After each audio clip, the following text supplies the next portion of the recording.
여러분 안녕하십니까. 이 자정을 넘어 12월 3일 새벽이 됐습니다. 저는 책입니다. 세계의 대통령이라 불리는 미국 대통령 선거가 오늘 밤에 있습니다. 미국 언론을 보면 역사상 가장 크게 편이 갈려있는 접전입니다. 미 국민이 두 쪽으로 갈라진 거죠. 이번 미국 대선은 우리에게도 엄청난 영향을 미칠 선거입니다. 요즘 트럼프와 바이든을 두고 인터넷에 여러 의견들이 떠돌고 있더군요. 의외로 바이든은 친중주의자다. 그래서 트럼프가 되어야 한다는 의견들이 많았습니다. 또 미국에 살고 있는 우리 한인들은 보수주의자가 많죠. 그분들은 바이든을 싫어합니다. 저 역시 미국에 살고 있다면 트럼프를 지지했을지 모릅니다. 어쨌든 트럼프는 작은 정부와 감세 그리고 경제 살리기에 나섰으니 말입니다. 그러나 미국 국내 정책을 제외한다면 둘 중 누구의 당선이 우리에게 유리할까요? 보수주의자 입장에서 지금 우리에게 필요한 것은 한미 동맹을 강화해 줄 미국 대통령입니다. 김정은을 친구라고 부르며 자신이 아니었으면 한반도에 전쟁이 나서 몇백만이 죽었을 거라는 트럼프를 믿는 것인가요? 트럼프가 김정은에게서 얻으려는 것은 북핵 폐기가 아닙니다. 트럼프는 김정은을 만난 싱가포르 회담을 자신의 정치적 위상을 높이는 데 이용을 했죠. 단지 미국을 위협하는 ICBM과 플루토늄 탄만 폐기가 된다면 트럼프는 김정은을 용인하고 평양에 미국 대표부를 둘 가능성이 매우 높습니다. 전술 핵무기인 10킬로톤에서 20킬로톤 정도의 우라늄 탄은 양해한다는 얘기입니다. 그건 미국의 위협이 되지 않으니 말입니다. 아마도 한미 동맹은 해체될 것이고 미군은 철수 수순을 밟을 겁니다. 우리 진보는 자주 국방을 외치겠죠. 이 남북 평화시대 개막이라는 명분으로 북한에 엄청난 돈과 물자를 지급해야 할 겁니다. 생색은 트럼프가 내고 돈은 우리가 쓰는 구조라는 얘기입니다. 트럼프 역시 노벨상을 받고 싶은 명예욕을 여러 차례 드러냈으니 저는 그가 당선이 되면 이 시나리오대로 갈 가능성이 매우 높다고 봅니다. 그 경우 남북 대결은 필연적으로 더 치열해집니다. 우리는 안보 비용을 더 많이 치러야 하겠죠. 한반도는 끝나지 않는 분쟁 지역으로 남을 수밖에 없습니다. 경제 문제를 보면 거의 대부분의 전문가들은 바이든이 당선되면 우리 수출은 올라가고 증시도 상승할 것이라고 보고 있습니다. 다만 엄청난 돈을 풀어 경기 부양책을 쓸 터이니 달러 가치가 하락을 하고 원화 가치가 상승한다는 예상을 하고 있더군요. 분명한 것은 트럼프가 지난 4년간 펴온 아메리칸 퍼스트 정책은 더욱 기승을 부려서 철강 자동차 같은 전략 산업은 말할 것도 없이 반도체와 IT 산업도 미국의 압박에 계속 시달릴 수밖에 없다는 사실입니다. 오늘 밤 미국 대통령 선거 승패는 과연 어떻게 될까요? 편 가리기는 트럼프와 트럼프의 스핀 닥터들, 그러니까 트럼프의 홍보 전략을 짜는 자들이 애용하는 전략입니다. 트럼프의 편 가리기를 우리 문 정부가 벤치마킹했다는 말이 나올 정도죠. 편 가리기는 열성 지지층, 말하자면 바들을 만들어냅니다. 대신에 표의 확장성은 떨어지죠. 바꿔 말하면 편 가리기는 다수 유권자에게 기반할 때 유효한 전략이라는 겁니다. 우리 문 정부처럼 저소득층에 기대거나 트럼프처럼 중산층 이하의 백인에게 기댈 때 이기는 전략이 되는 겁니다. 트럼프의 가장 열렬한 지지층은 중산층 이하의 백인들이죠. 그리고 그 백인들이 미국 절대 다수를 차지하고 있습니다. 트럼프의 정책과 전략은 그 지지층을 더 단단히 하는 데 맞춰져 있습니다. 미국 우선주의를 내걸며 다수 백인을 자기 편으로 만들어 다시 한번 대역전성을 노리고 있는 겁니다. 이런 편 가리기는 정치적 양극화를 부르죠. 지금 미국 대선이 마치 내전 상태로 보이는 이유입니다.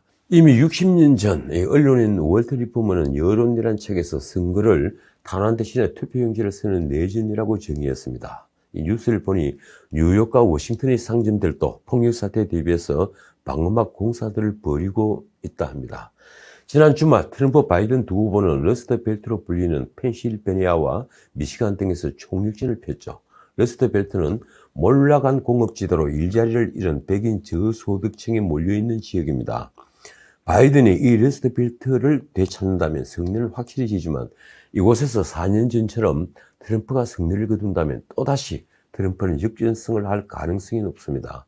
트럼프는 바이든을 두고 사회주의 좌파라고 비난하며 바이든이 당선되면 블루칼라 일자리를 줄이고 세금을 올려서 중산층을 파괴할 것이며 자신은 국가를 재건했다고 강조했습니다. 부인 멜라니아도 남편은 우물 정신들과는 다르다며 유세에 나섰다고 하는군요. 바이든은 상당히 점잖았습니다. 미국은 일자리와 안전, 건강보험이 위험에 처했다며 트럼프의 혼돈과 분노, 증오, 실패, 그리고 무책임을 끝내겠다고 했습니다. 함께 무대에 오른 오바마가 트럼프를 두고 한 독설이 뉴스가 되었습니다. 앞부분이 이렇습니다. 그는 대통령직을 리얼리티 쇼 이상으로 여기지 않았다. 트럼프를 이보다 더 잘 묘사한 말도 없을 겁니다. 과연 내일은 누가 웃을까요? 자, 이제 우리 정치 얘기하겠습니다. 이 문 대통령이 휴일인 1일 차관급 12명에 대한 인사를 했습니다. 청와대 비서관 출신들은 차관으로 승진하고 반면 노동부 차관은 일자리 수석으로 왔으니 딱 회전문 인사입니다. 놀라운 건 다주택 문제로 8월 말 물러났던 윤성훈 비서관이 국토부 1차관으로 간 겁니다. 청와대 말이 재밌습니다. 기획력과 폭넓은 시야로 부동산과 서민주거 안정이라는 당면 현안 해결 등을 속도감 있게 추진해 나갈 것으로 기대한다. 서민주거 안정이라고 했습니까?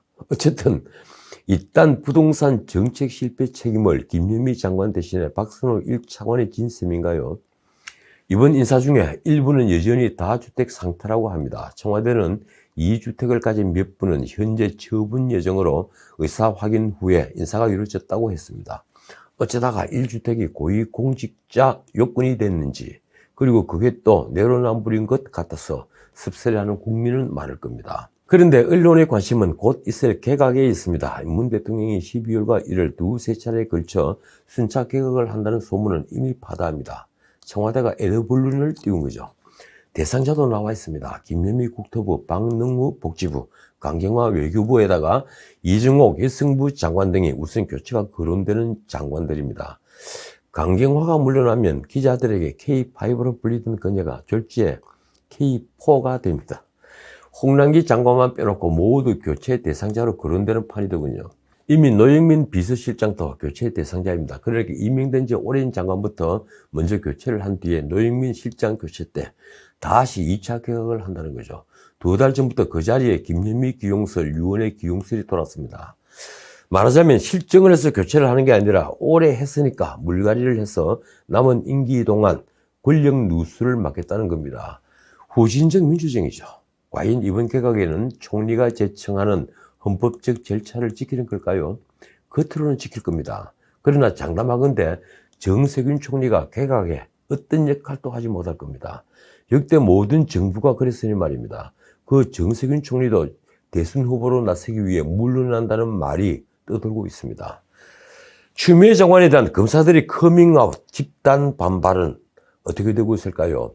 조국 추미애 두 전현직 장관이 제주지검 이완호 평검사에 대한 좌표 찍기를 하면서 시작된 커밍아웃은 지난 주말에 230명을 훌쩍 넘었습니다. 전체 검사가 2,300명가량이니 10%를 넘은 겁니다.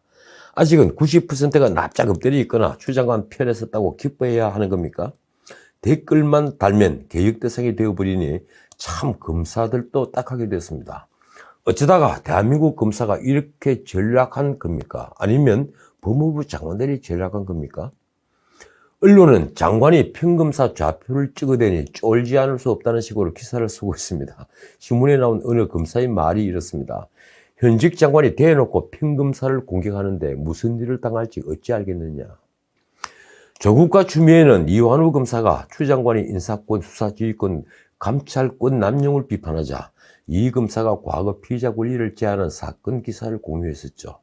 그 사건은 국가인권위에서도 수사 과정에 문제가 없다고 결론을 내린 사건입니다. 그런데 두 전현직 장관이 물고 들어간 겁니다. 어떻든 반란검사의 숫자가 늘어나자 추 장관의 뒤끝이 다시 장렬했습니다. 30일 낙공수 멘부죠. 김용민 씨의 글을 공유한 뒤에 이렇게 썼습니다. 저도 이 정도인지 몰랐다. 불편한 진실은 계속 이어져야 한다. 외면하지 않고 직시할 때까지는 말이다. 불편한 진실. 참 말이 듣던 말입니다. 추 장관은 앞서 커밍아웃 해주면 개혁만이 답이라고 했는데 도대체 이 협박문에서 말한 개혁은 뭘 의미하는 걸까요? 시골 검사를 좌천시킬 것도 마땅치 않을 것이어서 정말 궁금해지더군요. 조국 전 장관도 다시 나섰습니다. 검사들이 선택적 반발을 한다며 일개 시민 입장에서 검찰에 묻는다는 제목의 글을 페이스북에 올렸더군요. 그 글의 끝부분이 이렇습니다. 왜 노무현 문재인 정부에서 임명된 비검찰 출신 법무부 장관이 공식적 지휘를 했을 때만 검난이 운운되는 것인가? 그걸 몰랐던 겁니까? 그 비검찰 출신의 장관들처럼 어느 누구도 사악한 권력의 칼을 휘두른 적이 없기 때문입니다. 그러고 보니 다시 반복되는 일이 있더군요. 정치인 총장을 위해 커밍아웃한 검사들이 사표를 받아달라는 청와대 국민청원이 이틀 만이죠. 1일 오후 6시에 20만 명 이상의 동의를 얻었다고 합니다. 참 대단한 편 가리기는 여기에도 계속되고 있습니다. 보다 못한 유인태 전 의원이 방송에서 추 장관에게 한마디 했습니다. 경박한 짓이다. SNS를 중단해야 한다. 민주당이 눈 딱 감고 하려는 서울시장, 부산시장 후보 공천은 지금 수순대로 가고 있습니다. 이 전당원 투표는 이럴 때 명분 쌓기로는 그럴듯한 묘책입니다. 4.15 총선 때 위성정당을 만든 야당을 연일 공격을 하다가 전당원 투표를 통해 당원이 뜻이라며 자신들도 위성정당을 만들었죠. 한편이 코미디였습니다. 이번 역시 전당원 투표를 했고 그 결과는 굳이 볼 필요조차 없습니다. 언론에는 답은 정해져 있으니 너는 대답만 하라는 의미의 답정 너라고 하더군요. 웃기는 건 민주당이 된 명분입니다. 책임 있는 집권 여당으로서 후보 공천을 통해 시민의 선택권을 보장하고 심판받는 것에 대한 찬반 여부를 묻는 것이다.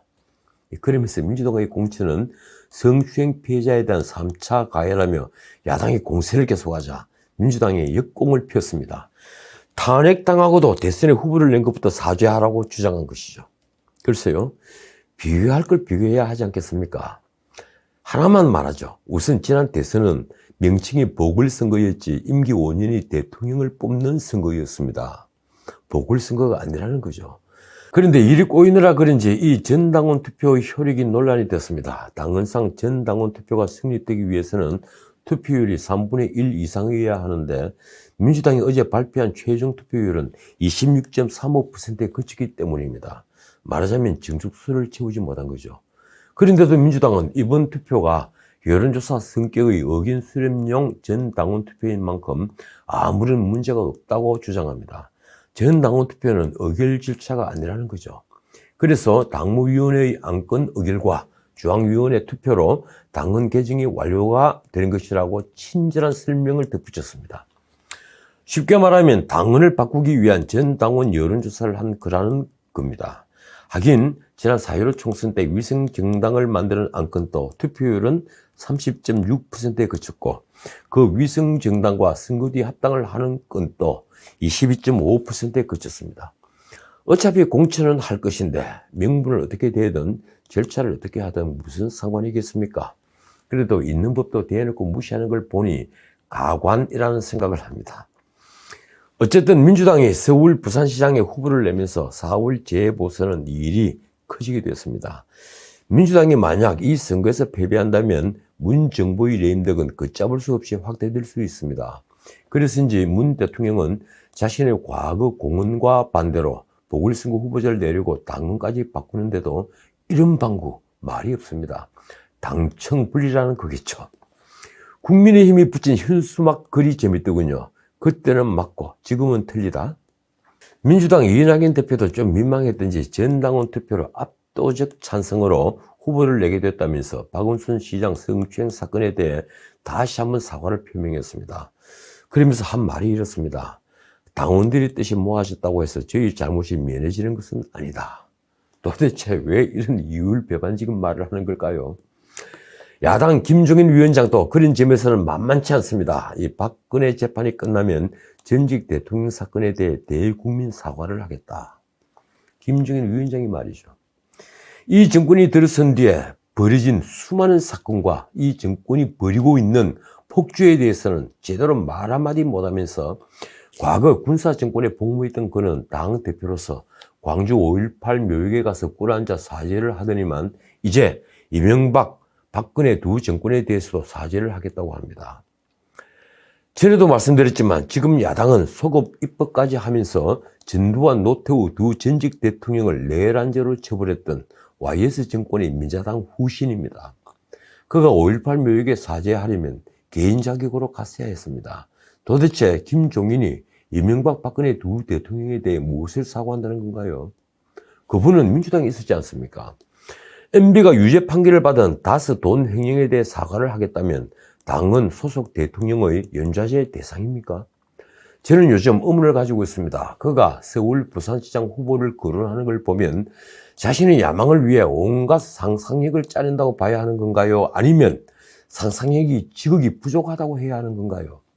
이러니 민주당에서 아웃사이더가 되어 탈당한 금태섭 의원이 야당 서울시장 후보로 떠오르고 야당을 풍비박산낸 윤석열 총장이 야당의 대선 후보 1위로 거론되는 겁니다. 오죽하면 가수 나훈아가 김종인보다 낫다는 말이 나오는 걸까요? 정체성을 버린 정당은 정당이 아니라 패거리에 지나지 않습니다. 트로이의 목마가 아니라면 정체성을 바꾸는 일을 비대위원장이 해서는 절대 안 됩니다. 자, 오늘은 여기까지입니다. 새 임대차법이 시행되자 3개월 만인 전세난이 최악으로 치닫고 있습니다. 이 전문가들이 경고했던 거의 모든 부작용이 생겨났습니다. 정부는 월세가 대세라고 하지만 결국 치솟는 주거비는 가처분 소득을 더 줄이고 소비를 줄여서 우리 경제를 더욱 황폐하게 만들고 있습니다. 권력이 시장을 강제할 수 있다는 오만이 빚은 참사입니다. 10월 월간 KB 주택시장 동향에 따르면 전국 전세 수급 지수는 9월보다 4.1포인트가 상승해서 191.1이라고 합니다. 전세 공급 부족이 2001년 8월 이후 최고가 된 수치입니다. 특히 수도권 194.0은 역대 최고입니다. 문제는 월세 물량도 부족해 월세가 계속 오르고 있다는 겁니다. 10월 월세 가격 지수는 해당 통계를 작성하기 시작한 2016년 1월 이래 최고치라고 하는군요.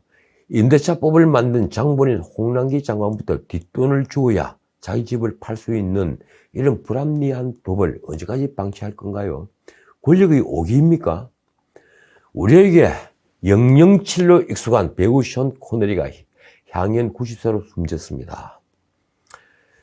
바하마에서 잠든 상태에서 영면에 들었답니다. 제가 중학교 때 007 위기일발, 아니 007 위기일발이 처음 나왔죠. 데뷔작 007 닥터노는 그 다음에 007 살인면허로 상영되었습니다.